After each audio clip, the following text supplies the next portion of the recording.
Halo Sobat Ngomin, apa kabar? Wow, kemarin habis live streaming, sekarang aku bikin konten ini. Ternyata ada pertandingan kemarin nyempil, itu yaitu antara Monza lawan Juventus. Aku ingin bahas sedikit aja karena ini pesaing terdekat kita untuk memperebutkan Scudetto. Gila pertandingannya itu seperti biasa. Kalau kawan-kawan lihat di sini, wah Juventus itu possession mereka nggak pegang, bahkan cuma 34%. Tapi kalau kawan-kawan lihat shotsnya mereka lebih banyak, yang on target itu 7 ya. Kita sama-sama tahu Juventus gaya mainnya memang gitu. Sit back deep, low block, kemudian mengincar serangan balik. Nah, ini sebenarnya ada beberapa hal yang menarik karena pertama mereka memimpin 1-0 sampai menit keberapa? Sampai menit 90 kelihatan udah mau menang, tahu-tahu gila, lihat ini. Jeng-jeng, ini pemain Monza nyetak gol dari sini, bola melengkung. Aduh, dan tahukah Anda siapa ini?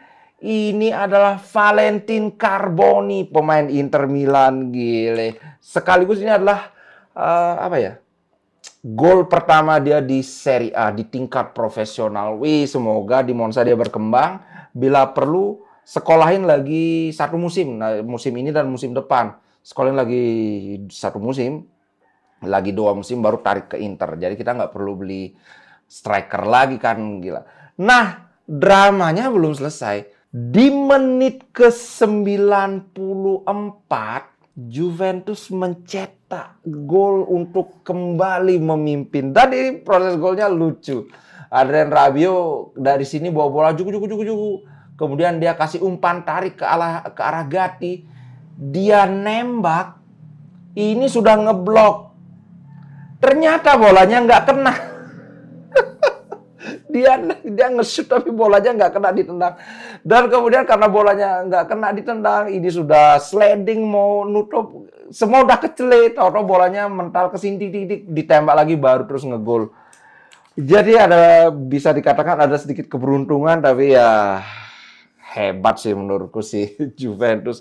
Nah, menurutku ini benar-benar pengertian dari yang namanya mental juara. Aduh, bayangkan 1-0 memimpin, menit 91 disamakan, tapi mereka belum menyerah. Woi, berarti semakin terbukti bahwa pesaing terberat kita untuk Scudetto nanti adalah Juventus, bukan Milan. Aduh, harus hati-hati ini.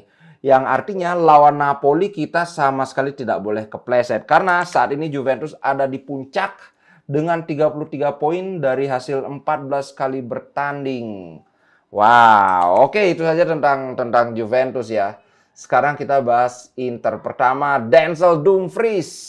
Denzel Dumfries, kabar baik buat kawan-kawan banyak ini yang fansnya Dumfries. Dia siap bermain lawan Napoli dan sudah 100% bugar.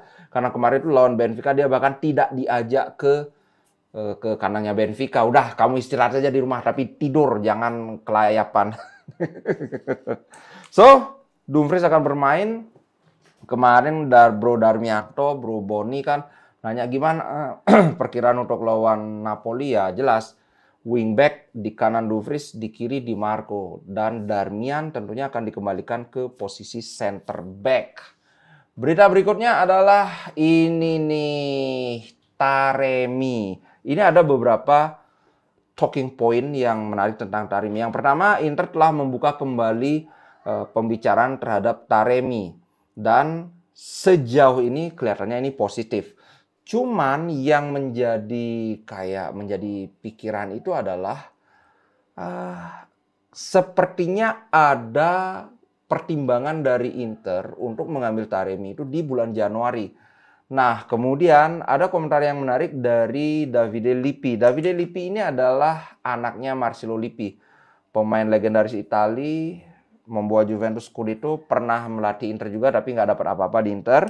Nah, dia memperingatkan hati-hati, ini careful, hati-hati menambahkan seseorang yang mengharapkan menit bermain. Karena gini, Taremi ini bukan pemain cadangan. Dia di Porto selalu jadi pemain utama, di Timnas juga selalu jadi pemain utama. Di Inter, pemain utama itu adalah Lautaro dan Marcus Thuram ini sudah tidak bisa diganggu-gugat, dan aku melihat Taremi bagaimana permainnya. Dia bagus, tapi untuk menyingkirkan Thuram aku ngerasa kayaknya tipis sekali kemungkinan. Cuman kalau Taremi mau masuk ke Inter dengan mindset bahwa oh ya di sini saya akan menjadi pemain rotasi, striker utama itu adalah Marcus Thuram dan Lautaro. Ini akan jadi perfect, nggak masalah. Tapi kalau dia ke sini, wah aku ingin jadi pemain utama, aku akan buktikan. Nah ini bisa menjadi masalah. Sebenarnya sih persaingan bagus ya, tapi persaingan yang datang di pertengahan musim, di sebuah tim yang sudah sangat solid, sudah sangat terbentuk. Bahkan Davide Lippi juga berkomentar bahwa saat ini tim terkuat di Italia itu adalah Inter Milan. Mereka punya pemain terkuat di semua lini. Nah, sekarang kalau ini bisa menjadi kayak apa ya? Semacam duri dalam daging gitu. Semoga sih nggak kejadian. Cuman ya ini aja sih yang diperingatkan. Dan aku sangat setuju dengan Davide Lippi. Sehingga dari sebelumnya itu kan manajemen ingin menunggu bagaimana performa Alexis Sanchez dan Arnautovic di sampai habis bulan Desember ini. Kalau memang sangat mengecewakan ya udah nyari striker lagi satu. Harapanku sih Arnautovic dia tahu kalau dia datang ke Inter itu dia nggak mungkin jadi starter reguler kan. Itu dia tahu. Alexis Sanchez juga sudah tahu, apalagi sudah dikasih tahu dengan ketika gimana kamu mau ke Inter nggak? Gratis ketika dia nggak diperpanjang kan kontraknya oleh siapa namanya? Oleh Marseille. Dia sudah dikasih tahu kamu kesini statusmu jadi cadangan. Oke, dia bilang oke, ya sudah, nggak masalah kan. Nggak ada orang yang udah mau jadi cadangan, tahu-tahu ribut. Ya mungkin ada, tapi kalau sampai kejadian ini ya pemainnya yang keterlaluan. Kalau Taremi, nah ini yang berbahaya. Alright, kemudian Mkhitaryan. Aku bilang bahwa sebelumnya Mkhitaryan diincar oleh klub Arab, bahkan katanya dikasih gaji 10 apa 15 juta itu ditawarkan. Dan aku bilang katanya sampai saat ini Mkhitaryan lebih memprioritaskan untuk memperpanjang kontrak di Inter. Nah sekarang Rafaela Pimenta yang ngomong, ini agennya kalau kawan-kawan tahu ini ya, dulu agennya Samarsik yang kemudian di-cut aja sama bapaknya. Ini juga ngomong bahwa baik Inter dan Milan sama-sama menginginkan perpanjangan kontrak at least 1 musim lagi.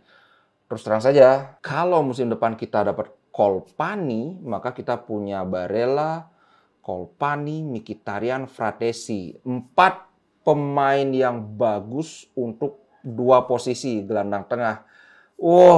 Dijamin kita akan sangat kuat. Apalagi nanti kalau Zielinski masuk, aku udah hendak ngitung Agome sama Sensi. Karena, aduh kayaknya udah nggak bisa diandalkan. Sudah lupakan mereka berdua ini. Itu kalau menurutku. Nah, kalau Zielinski masuk, nah ini, kalau Zielinski masuk, kemungkinan Inter nggak akan ngambil Colpani, karena Colpani itu masih panjang kontraknya.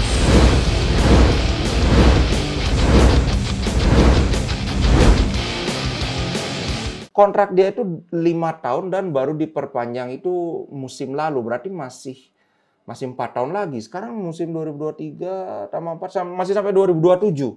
So kemungkinan kalau Mkhitaryan kemudian kita akan ambil Zielinski. Ada perkembangan juga untuk Zielinski. Nah, kawan-kawan pasti sudah tahu ya, aku sempat bahas bahwa gaji Zielinski saat ini itu 4 juta di Napoli. Dia sudah di sana dari tahun 2016. Sebelumnya di Udinese dari 2011 kalau nggak salah. Itulah. Nah, yang aneh dari Laurent De Santis ini adalah pemainnya selalu perform, menjadi bagian yang sangat penting dari perburuan Scudetto mereka musim lalu. Tapi ujung-ujung gajinya mau diturunin. Ini kan aneh. Sedangkan Inter sangat siap dengan 4 juta. Bagi Inter, 4 juta ini adalah harga yang sangat layak untuk kualitas seorang Zielinski. Nah, saat ini Inter ada di pole position kalau dia tidak memperpanjang kontrak dengan Napoli. Sekarang sih tergantung dari ininya aja, si Laurent De Santis saja. Kalau dia ngotot minta gajinya dijadikan 3 juta, ya udah pasti dia udah nggak mau. Nah, bulan depan atau ya ini kan sudah Desember, bulan ini akan terjadi pembicaraan penting tentang perpanjangan kontrak Zielinski. Kalau ini mentok, ya udah di bulan Januari itu Inter sudah bisa mengadakan pembicaraan dengan Zielinski karena kontraknya tinggal 6 bulan lagi. Aturannya memang seperti itu. ibaratnya dia sudah boleh tanda tangan kontrak baru dengan Inter. Bukan ibaratnya, memang sudah boleh. Itu tentang Zielinski ya. Kemudian berikutnya adalah Bastoni. Sudah ada kabar lagi. Bastoni kemungkinan besar dia belum akan bisa bermain lawan Napoli. Tapi besok akan ada, apa ya istilahnya ya, check up terakhir lah. Besok akan benar-benar keputusan apakah dia sudah bisa main lawan Napoli. Tapi kalau melihat perkembangan saat ini, sepertinya hampir pasti nggak bisa. Sementara itu, kabar berikutnya adalah tentang Benjamin Pavard. Benjamin Pavard sudah buka ininya, brace untuk pelindung lututnya itu. Setelah ini tinggal rehabilitasi. Kemungkinan dalam waktu 3 mingguan, dia sudah akan bisa bermain lagi. So, kalau sebelumnya itu perkiraan dia semua 40 hari, di akhir Desember bisa maju 1 minggu lebih awal dia sudah bisa bermain. Semoga beneran. Cuman aku sih ya udah nggak usah lah terlalu dipaksakan, daripada cedera lagi malah lebih ini lagi kan, lebih gaswat lagi kan. Itu sih bro. Nah kemudian ini berita yang ujuk-ujuk aku nggak sempet mencium. Tahu-tahu kipernya Napoli si Meret ini ditawarkan ke Inter. Nah, bagaimana pandanganku? Terus terang saja menurutku saat ini Meret itu dia memang kiper yang bagus, tapi kalau dibandingkan Sommer ini masih kalah, masih bagusan Sommer. Bahkan kalau melihat penampilan penampilan Sommer bandingkan dengan Onana pun masih bagusan Sommer. Kemudian dulunya kan kita wah, tapi kan kakinya nggak sesakti si Onana. Buktinya sudah beberapa kali dia ternyata bisa ketika Inzaghi minta kamu build up dari bawah dari kiper, ternyata dia bisa. Bahkan aku kalau nggak salah ingat itu 2 kali Inter melakukan serangan cepat berbuah gol berawal dari build up-nya dari kiper.